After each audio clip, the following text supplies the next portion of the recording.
अब देखिए आगे, अब जैसे ही समुद्र के ऊपर वो पुल बनना शुरू हो गया तो श्री रामचंद्र जी ने दौरा किया। देखिए ये वही हनुमान अंक है, श्री हनुमान चरित्र, और पेज नंबर है इसका 303। विशाल समुद्र पर 100 योजन लंबा और 10 योजन चौड़ा सुविस्तृत सेतु निर्मित हो जाने पर लीला विहारी भगत वत्सल प्रभु श्री राम ने चकित होकर वानरों से पूछा, अरे ये पत्थर पानी पर कैसे तैरने लगे?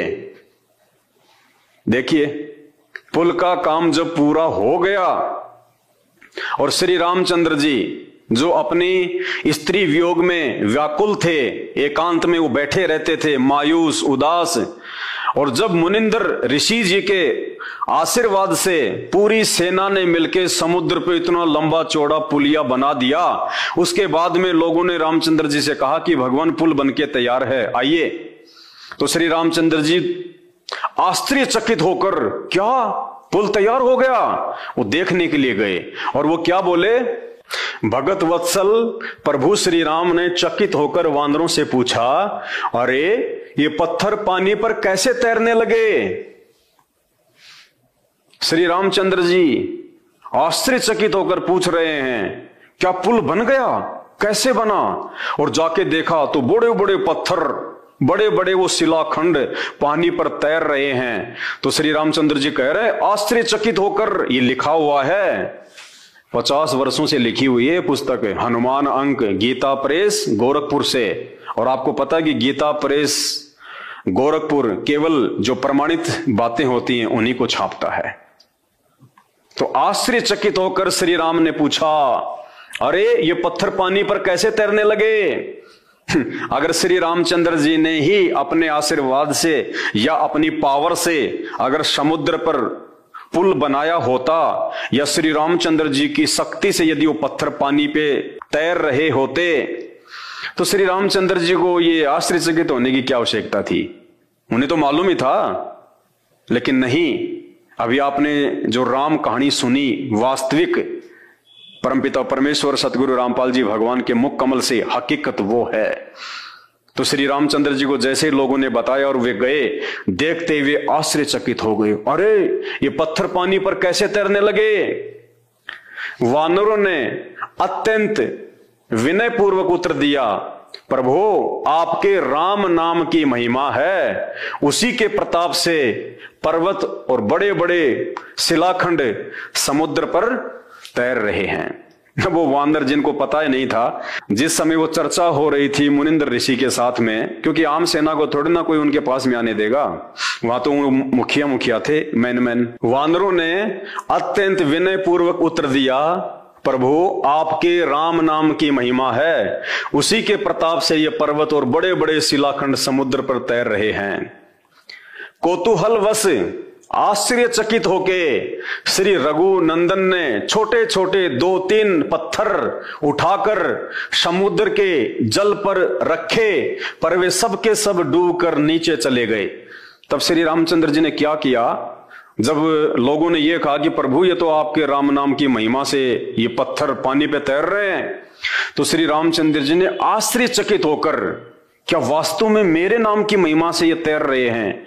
क्योंकि रामचंद्र जी का तो कोई रोल था ही नहीं वो समुद्र बनाने में, और ना उनके अंदर वो पावर थी, वो शक्ति थी कि वो अपने राम नाम से, अपनी शक्ति से, अपने प्रभाव से वो समुद्र के ऊपर पहाड़ जैसे मोटे मोटे पत्थरों को जो है वो तैरा सकें।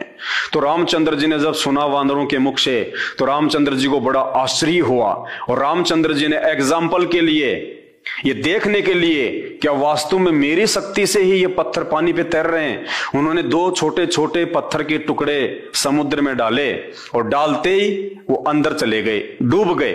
कौतूहलवश श्री रघुनंदन ने छोटे छोटे 2-3 पत्थर उठाकर समुद्र के जल पर रखे, पर वे सब के सब डूबकर नीचे चले गए। तब प्रभु ने कहा, यह कैसे संभव है? मैं स्वयं इन पत्थरों को अपने हाथों से छोड़ रहा हूं, किंतु ये पानी पर तैरने के बजाय डूबते जा रहे हैं। रामचंद्र जी खुद चक्कर में पड़ गए कि भाई मैं तो खुद अपने हाथ से छोटे छोटे पत्थर पानी में डाल रहा हूं और वो भी डूब रहे हैं, ये बड़े बड़े पत्थर कैसे तैर रहे हैं? लेकिन वो तैर कैसे रहे थे, ये तो आपने संत रामपाल जी के मुख कमल से अभी सुना। ये देखकर भालू वानर एक दूसरे का मुंह देखने लगे। अब वो बंदर और भालू भी आश्चर्य में पड़ गए कि यार ये छोटे छोटे पत्थर श्री रामचंद्र जी हमारी आंखों के सामने पानी में डाल रहे हैं और पानी के अंदर जा रहे हैं, फिर ये बड़े बड़े पत्थर कैसे तैरने लगे। वानर भालू एक दूसरे का मुंह देखने लगे, किंतु उसी समय परम प्रभु श्री राम नहीं है। परम प्रभु वो थे जिन्होंने वहां मुनिंद्र ऋषि के रूप में आके उनको आशीर्वाद दिया था समुद्र पे वो पुल बनाने का। वो है वो परम प्रभु आदि राम। उसी समय परम प्रभु श्री राम के अनन्य भगत पवन कुमार ने हाथ जोड़कर उत्तर दिया। अब श्री रामचंद्र जी ने सबके सामने राम की इज्जत रखी। उनको झूठ बोलना पड़ा हनुमान जी को कि श्री रामचंद्र जी की इज्जत सबके सामने बनी रहे। क्या कहा हनुमान जी ने? स्वामी, आप जिसे अपने कर कमलों से छोड़ देंगे वह तो सहज ही डूब जाएगा, आपके बिना प्राणी की गति कहां है। श्री राघवेंद्र मुस्कुरा उठे। तो भाइयों और बहनों, ये राम कहानी है समुद्र के ऊपर वास्तव में पुल बनने की। वास्तव में वो पुल श्री रामचंद्र जी ने नहीं बल्कि उस आदि राम ने, जो मुनिंद्र ऋषि के रूप में त्रेता युग में आए हुए थे, जिन्होंने नल और नील को शक्ति प्रदान की थी, लेकिन उन्होंने जिस समय शक्ति का वो प्रदर्शन करना चाहा उनको अभिमान हो गया था, उनको अहंकार हो गया था और उन्होंने अपने गुरुदेव भगवान को याद किए बिना अपनी शक्ति का वहां पे वो प्रदर्शन शुरू कर दिया, जिस कारण से परमात्मा के विधान अनुसार वो शक्ति उनके हाथों में नहीं रही। और उस परमपिता परमेश्वर आदि राम ने, कबीर देव ने, जो आज धरती पर संत रामपाल जी के रूप में प्रकट हैं, उन्होंने श्री रामचंद्र जी का पुल बनवाया था। और ये पुल बनवाने के पीछे एक बहुत बड़ी कहानी है। श्री रामचंद्र जी यानी श्री ब्रह्मा विष्णु महेश के पिता, ये काल, ये शैतान, इन्होंने उस परमात्मा से एक वचन लिया था। जब आप YouTube पे जाके सर्च करेंगे सृष्टि रचना, तब आपको उसमें पता चलेगा कि उस काल ने उस शैतान से उस परमपिता परमेश्वर आदि राम कबीर जी से क्या वचन लिया था। एक वचन लिया था कि जब मेरा पुत्र विष्णु त्रेता युग में राम रूप में जाएगा और उसकी पत्नी को रावण उठा के ले जाएगा, उस समय अपनी पत्नी को वापस लाने के लिए समुद्र पे वो पुल बनाना चाहेगा, लेकिन पुल नहीं बनेगा। हे परमात्मा, हे प्रभु, उस समय आप मेरे पुत्र रामचंद्र जी की वो पुल बनाने में सहायता करना। तो अपने उस वायदे के अनुसार वो कबीर परमात्मा, वो आदि राम मुनिंद्र ऋषि के रूप में त्रेता युग में आए थे। और उस समय आपने अभी जो संत रामपाल जी भगवान के मुख कमल से सुना, इस कहानी के तहत, उस वायदे के तहत उन्होंने समुद्र पे जाके श्री रामचंद्र जी के लिए वो पुल बनाया। और इससे पहले का एक किस्सा है, आपको बताते हैं।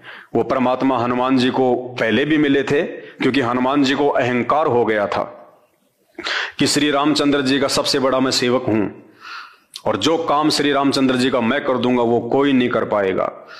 कब? जब सीता जी की खोज करने का समय आया तो श्री हनुमान जी लंका चले गए, माता सीता का वो एड्रेस निकाल के लाए।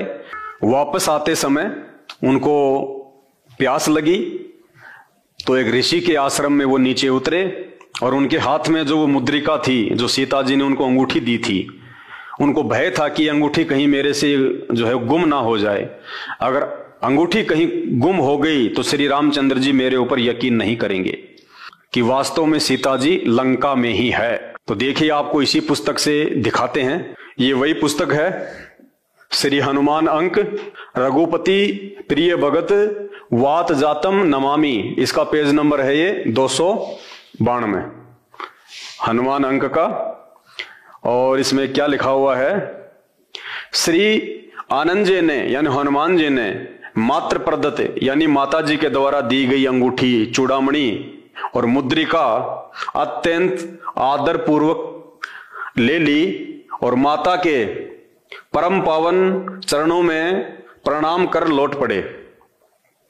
हनुमान जी उछलकर समुद्र तटवर्ती गिरी शिखर पर चढ़ गए।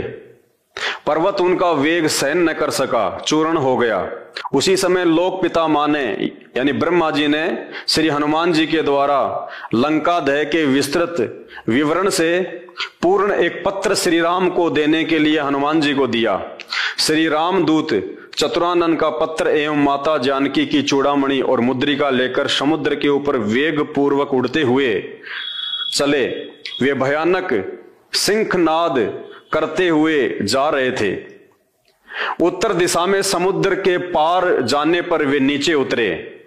वहां उन्होंने भजन करते हुए एक मुनि को देखा। ये मुनि कौन था? ये वही मुनि था, मुनिंद्र ऋषि। परमात्मा दूसरा रूप बना के वहां पे एक तपस्वी के रूप में, एक महात्मा के रूप में, एक मुनि के रूप में वहां पे वो जो है विराजमान हो गए, जिन्होंने समुद्र पे श्री रामचंद्र जी का पुल बनवाने के लिए अपनी शक्ति से उन पत्थरों को हल्का किया था। वही परमात्मा एक मुनि के रूप में वहां पे आश्रम में विराजमान हो गए। हनुमान जी ने उन विरक्त मुनि से कहा, मुनिवर, मैं भगवान श्री राम के आदेश अनुसार उनकी प्राण प्रिया जनक दुलारी का पता लगाकर समुद्र पार से आ रहा हूं। मैं तृष्णा विक्के से व्याकुल हूं, यानी मुझे प्यास लग रही है, कृपया कोई जलाशय बताइए। तपस्वी मुनि ने जप करते हुए अपनी तर्जनी अंगुली से जलाशय की ओर संकेत कर दिया। जब हनुमान जी तपस्वी मुनि को अपनी लंका यात्रा का विवरण सुना रहे थे, तब अपनी उपलब्धियों की स्मृति से उनके हृदय में बड़प्पन की भावना स्फुरण हो गई। यानी उनको अहंकार हो रहा था उस समय कि जो काम मैंने कर दिया श्री राम के लिए, माता जानकी का एड्रेस निकालकर, वो काम और कोई नहीं कर सकता था। यानी उस मुनि को, उस परमात्मा को, वो तो अंतर्यामी थे, उन्हें पता चल गया कि हनुमान जी के अंदर अहंकार उत्पन्न हो गया है। और भगत में यदि अहंकार उत्पन्न हो जाता है तो वो भक्ति और भगवान की कृपा से कोसों दूर हो जाता है। और जो वास्तव में कोई भगत होता है तो परमात्मा फिर किसी न किसी तरीके से, कोई ना कोई कारण बनाकर उस भगत के अहंकार को नष्ट भी करता है। तो वो ही यहां किया उस परमात्मा ने। जब हनुमान जी तपस्वी मुनि को अपनी लंका यात्रा का विवरण सुना रहे थे, तब अपनी उपलब्धियों की स्मृति से उनके हृदय में बड़प्पन की भावना स्फुरण हो आया। भगवान ठहरे भगत गर्वापहारी। कौन से भगवान? वो मुनि जो भक्तों के अहंकार को तोड़ता है। यहां पे शब्द निकला है, भगवान ठहरे भगत गर्वापहारी। वहां पे रामचंद्र जी नहीं बैठे थे, वहां पे वो मुनि थे, वो मुनिंद्र ऋषि थे, वो कबीर परमात्मा थे वो। और वो अहंकार को देख नहीं सकता। परमात्मा ने अहंकार को तोड़ना पड़ता है। अहंकार का भगवान का खड़ा एक्सीडेंट है। वे हनुमान जैसे आदर्श सेवक के हृदय में बड़प्पन की भावना का सूक्ष्म से सूक्ष्म स्फुरण भी कैसे सहन कर सकते थे। तत्काल उन्होंने उनके प्रसन्न मन की व्यवस्था कर दी। यानी ऋषि मुनिंद्र जी ने, जो स्वयं ही कबीर परमात्मा थे, उन्होंने हनुमान जी के अहंकार को तोड़ने की तुरंत ही व्यवस्था कर डाली। क्या व्यवस्था कर दी? श्री पवन पुत्र चूड़ामणि अंगूठी और विधाता प्रदत्त पत्र जप करते हुए मुनि के समीप रखकर तृष्णा शांत करने के लिए जलाशय की ओर चले गए। उसी समय मुनि के समीप उछलता कूदता एक बंदर आया। उसने उस मुद्रिका को उठाकर साधु के समीप रखे हुए कमंडल में डाल दिया और फिर वहां से चला गया। जल ग्रहण कर हनुमान जी लौटे। उन्होंने चूड़ामणि और पत्र के साथ मुद्रिका ना देखकर मुनि से पूछा, मुनिनाथ, वह मुद्रिका क्या हुई? हनुमान जी ने देखा, ना तो वो पत्र है, ना वो मुद्रिका है, ना वो चूड़ामणि है। तो हनुमान जी ने कहा कि हे महाराज, वो चूड़ामणि कहां है, वो मुद्रिका कहां है? मुनि ने कमंडल की ओर संकेत किया। हनुमान जी ने कमंडल में हाथ डाला तो एक ही साथ उसी आकार, प्रकार एवं रूप रंग की श्री राम नाम लिखित सत सत मुद्रिकाएं, यानी वो अंगूठियां निकल आई। अब हनुमान जी ने जाके वो कमंडल में, वो मटके में हाथ डाला। हनुमान जी ने सोचा बस वही होगी जो मेरे वाली है। और जैसे हाथ डाला तो हनुमान जी की मुट्ठी भर गई। इतनी मुद्रिकाएं सेम टू सेम वो की वो जो हनुमान जी लंका से लेके आए थे, श्री राम नाम लिखी हुई। सैकड़ों वो मुद्रिकाएं हनुमान जी की अंगूठी में आ गई। श्री पवन पुत्र ने पुनः कमंडल में हाथ डाला, फिर वैसी सैकड़ों मुद्रिकाएं निकल आ गई। फिर हनुमान जी ने दूसरा हाथ डाला तो सैकड़ों मुद्रिकाएं, वो अंगूठियां और आ गई, वैसी की वैसी। पर कमंडल की अंगूठियां समाप्त नहीं हो रही थी, अनगिनत अंगूठियां समाप्ति नहीं हो रही थी।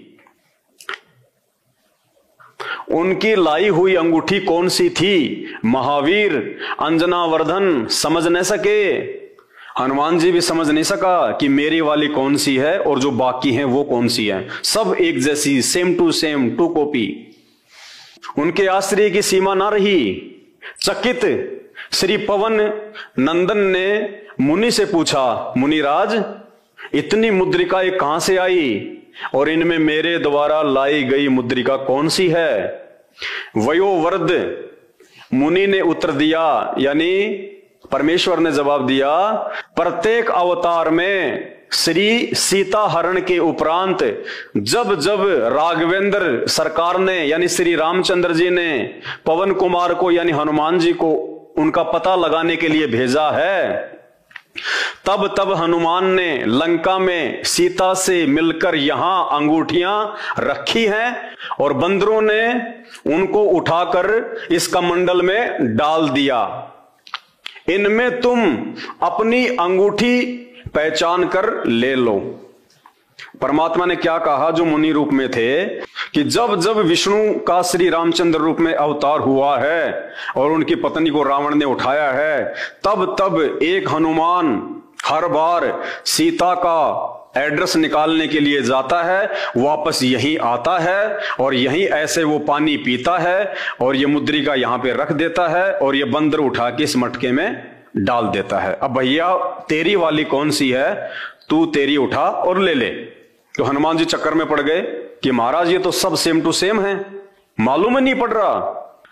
हनुमान जी का गर्वा यानी उनका अहंकार, वो घमंड नष्ट हो गया। जब हनुमान जी ने सुना ना कि तेरे जैसे तो कितने आलियर कितने जाली हनुमान है, तू पहली बार नहीं कर रहा ये काम, पता नहीं कितनी बार तो राम आ लिए यहां पे और हर बार फिर एक हनुमान आता है।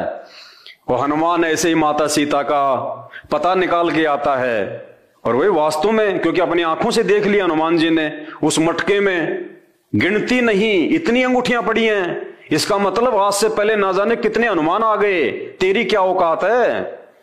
तब हनुमान जी का अहंकार नष्ट हुआ। हनुमान जी का अहंकार नष्ट हो गया। आश्चर्यचकित हनुमान जी ने मुनि से पूछा, मुनिवर आज तक कितनी बार श्री राम ने अवतार ग्रहण किया?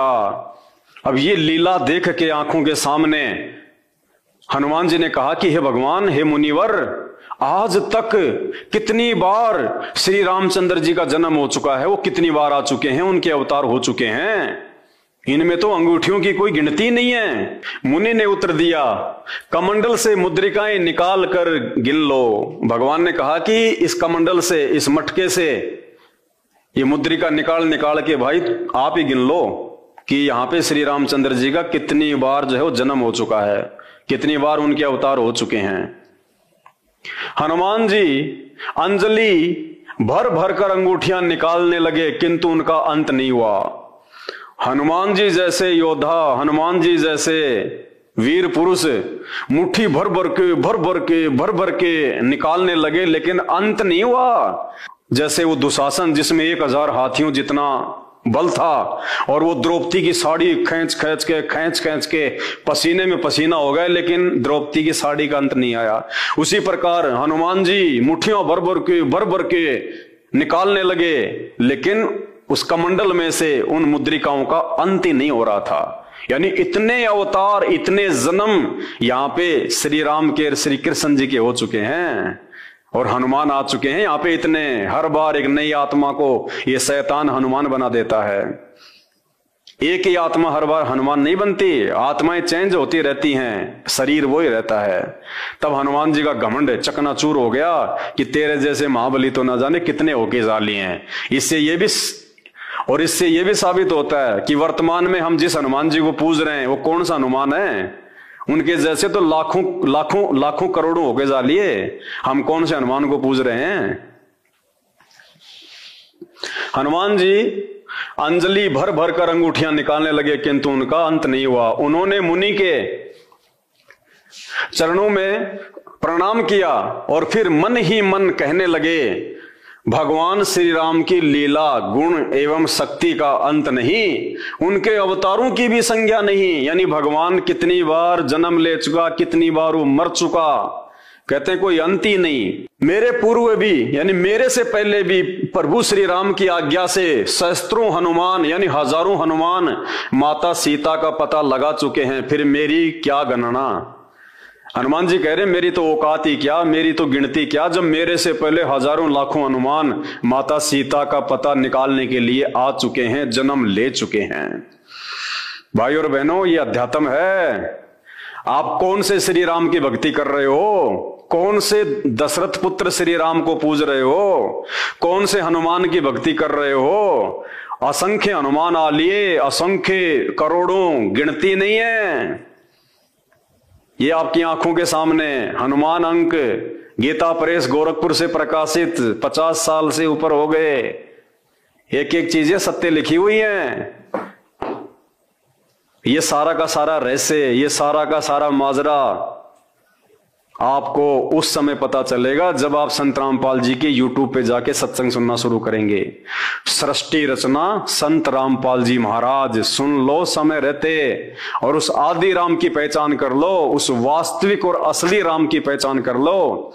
उस राम की भक्ति से जिस राम ने समुद्र पे श्री रामचंद्र जी को पुलिया बनवाया, जिस राम ने हनुमान जी का अहंकार तोड़ा और हनुमान जी को यह सोचने पे विवश कर दिया कि रामचंद्र जी के तो असंख्य अवतार हो चुके हैं, असंख्य गिनती नहीं है, और ना जाने मेरे जैसे कितने हनुमान आए कितने गए। उस राम की भक्ति करने से हमारा जन्म मरण का रोग मिटेगा। रामचंद्र जी तो खुद जन्म और मरण में है। ये शास्त्र हमें यही तो समझाएंगे, यही तो बताएंगे